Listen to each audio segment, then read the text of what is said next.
Hello, I'm Paula from the Jyadone Library, and this is Paula's Picks.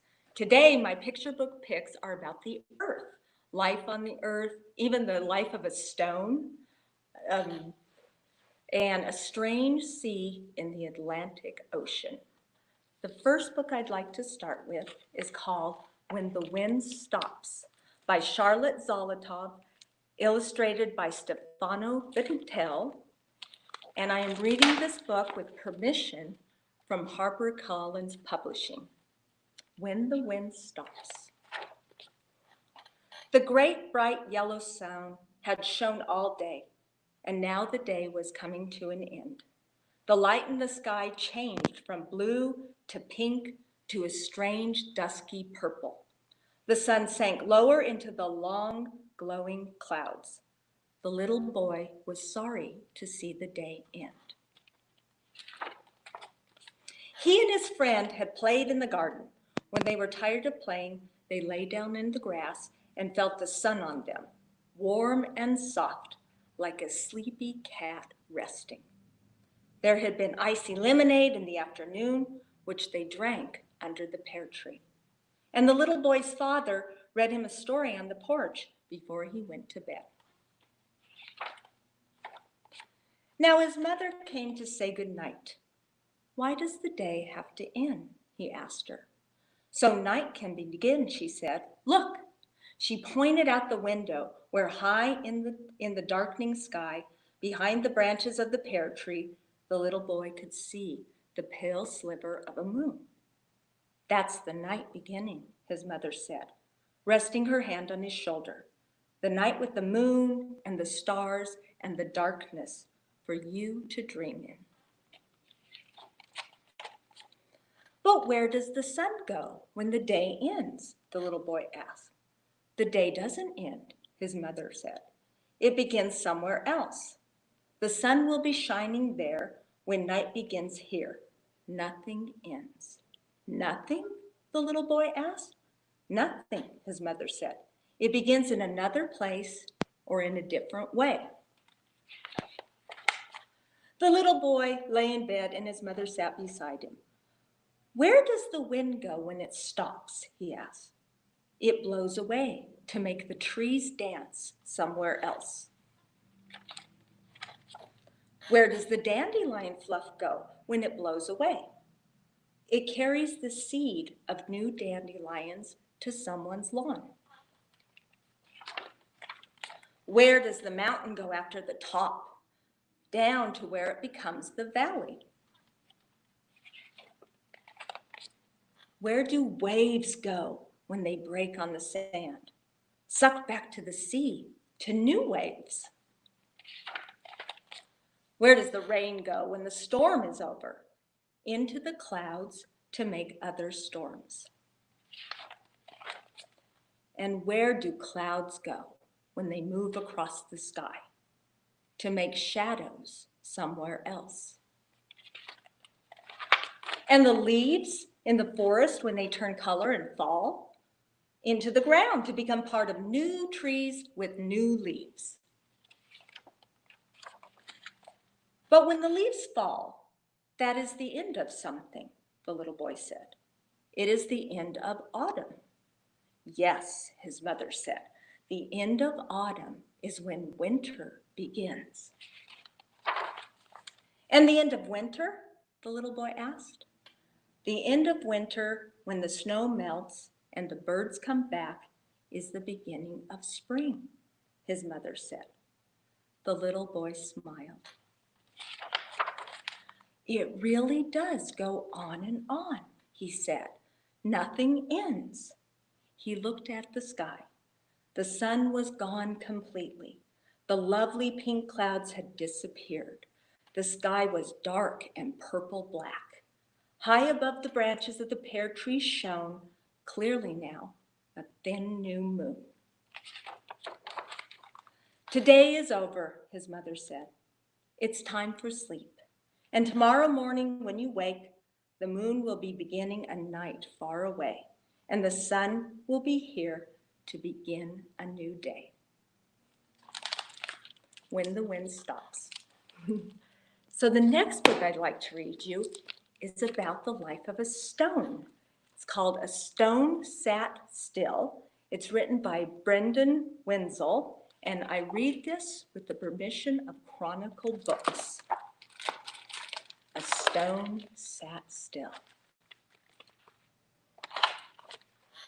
A stone sat still, with the water, grass, and dirt. And it was where it was in the world. And the stone was dark. And the stone was bright. And the stone was loud. And the stone was quiet. And it sat where it sat, with the water, grass, and dirt. And it was as it was where it was in the world. And the stone was rough. And the stone was smooth. And the stone was green, red, purple, and blue. And the stone was a pebble. And the stone was a hill. And the stone was a feel. And the stone was a smell. And it sat where it sat, with the water, grass, and dirt. And it was as it was where it was in the world. And the stone was the wild. And the stone was a home. And the stone was a kitchen. And the stone was a throne. And the stone was a marker and a map and a maze. A danger, a haven, a story, a stage. And the stone was a blink, and the stone was an age. And the stone was an island, and the stone was a wave.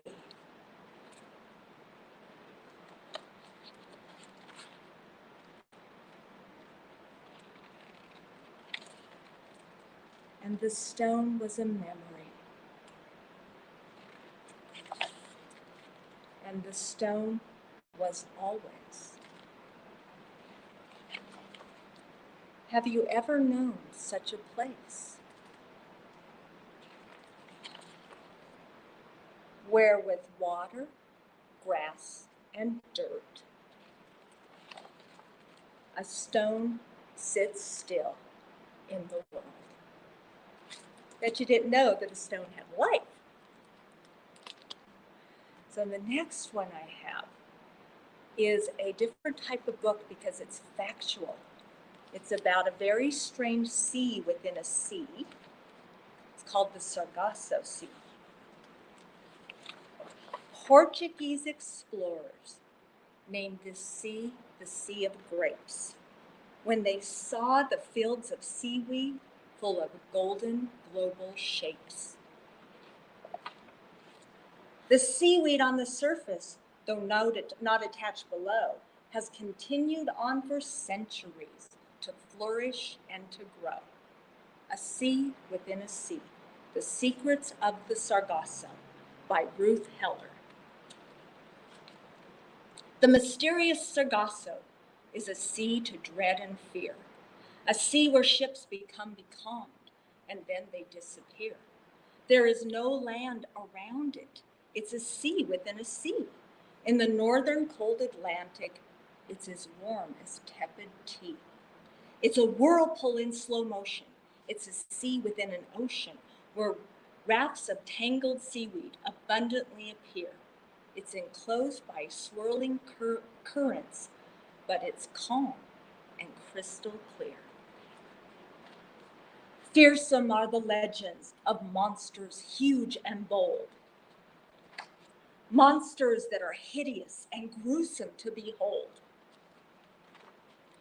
and of ships ensnarled forever in the seaweed's grasping fold, or doomed to drift in circles in the twilight zone below, according to the legends and the rumors of many years ago. But the legends and the rumors are not exactly true. Columbus met no monsters in 1492. His ships became becalmed there, but when the breezes blew, the seaweed was no problem, and he bravely sailed on through. The golden air-filled globules keep the seaweed all afloat. It's full of tiny monsters, but it couldn't stop a boat. The monsters are voracious, and they eat each other up. The larger on the smaller, don't hesitate to sup. Can you see them? There's one, there's one, there's one over here. Their camouflage is perfect in this weedy, wet expanse. Especially Sargassum fish. Their prey don't stand a chance. Their fins work just like fingers to help them cruise and climb. They are green-eyed, greedy monsters, wanting supper all the time. They usually look grumpy, but when they open wide, whatever was in front of them soon finds itself inside. Above this feeding frenzy, the flying fishes glide. They spread their fins and up they go. Their predators are left below. And on the clear blue surface where the seaweed isn't found, translucent purple men of war and jellyfish abound.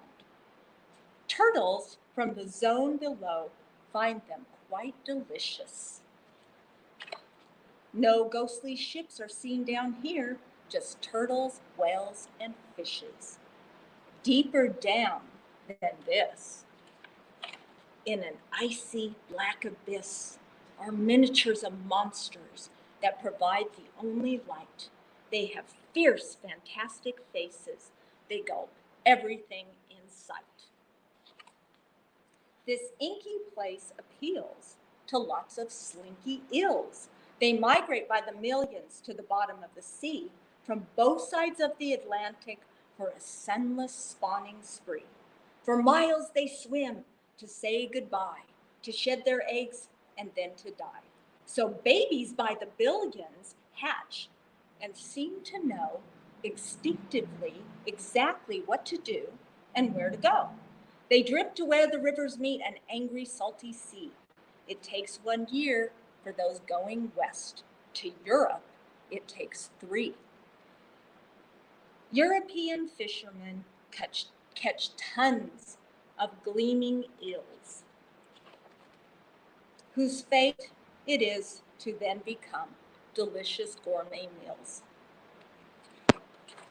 The mysterious Sargasso is still a sea to fear, where modern ships and modern planes are known to disappear.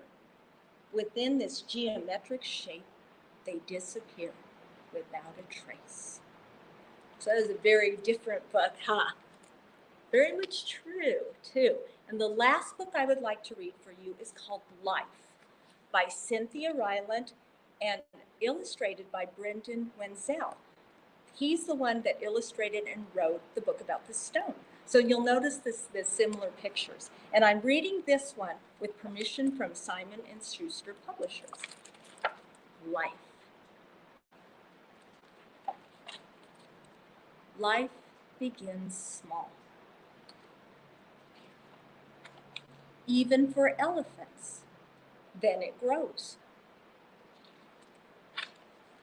Beneath the sun and the moon, life grows.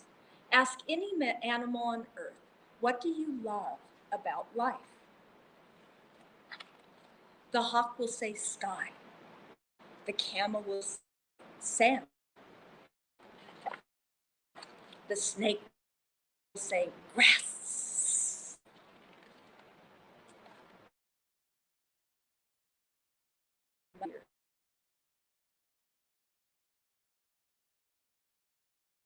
with so much rain on its back. Life is not always easy. There will probably be a stretch of wilderness now and then. But wilderness eventually ends.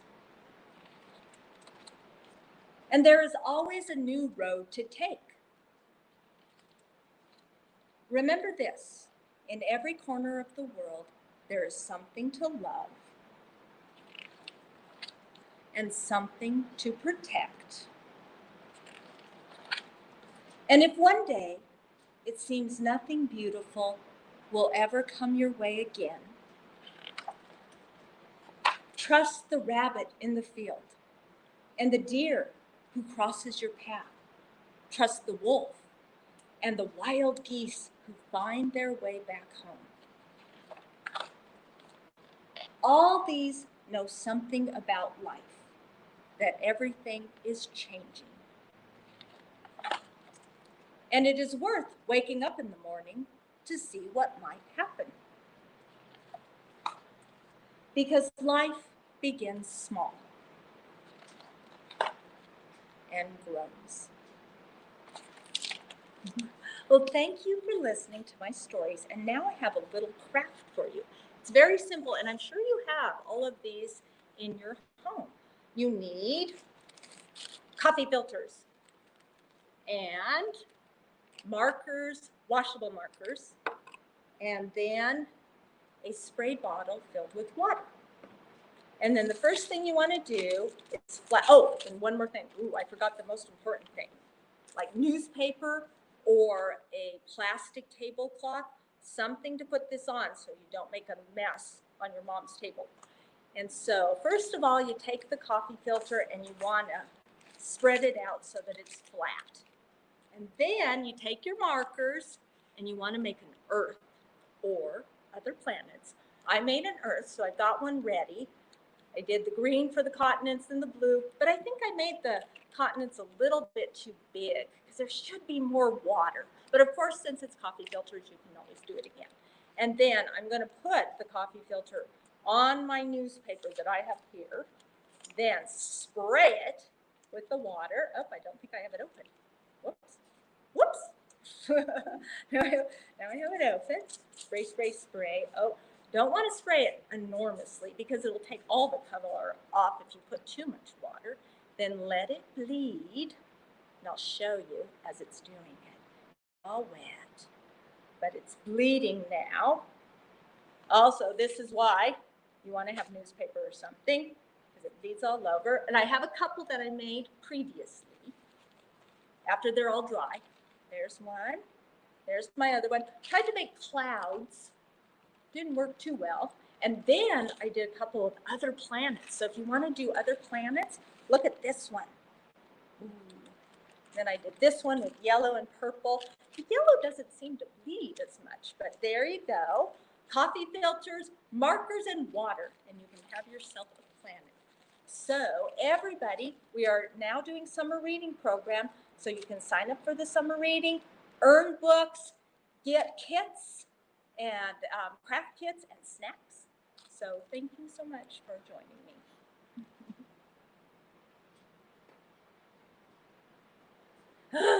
How did I do?